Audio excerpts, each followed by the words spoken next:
Est-ce que tu fais partie de ces gens qui ont de la peine à vivre leur colère? Moi, j'étais comme ça autrefois, j'avais l'impression de ne jamais être en colère, de ne jamais ressentir de colère.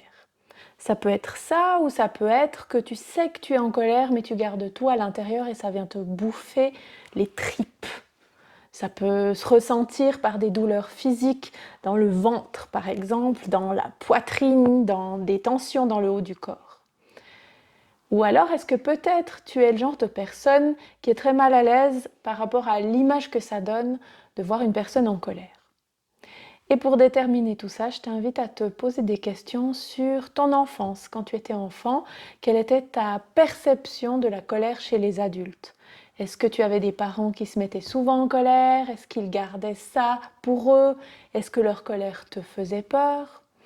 Et aussi, qu'est-ce qu'on attendait de toi? Qu'est-ce que toi, tu imaginais devoir avoir comme comportement? Est-ce que tu avais le droit d'être en colère? Est-ce que c'était mal perçu parce que tu devais être la gentille fille, le gentil garçon? C'est aussi intéressant de se demander quel genre de personne tu attires. Est-ce que tes partenaires de vie sont par exemple très souvent colériques? Est-ce que tu peux faire des liens entre leur comportement et celui de tes parents?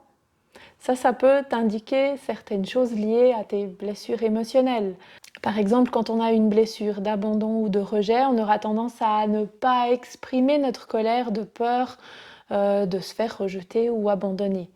Et on se dira, pour être aimé, il faut que je sois quelqu'un de très doux, de très calme, qui ne se met jamais en colère.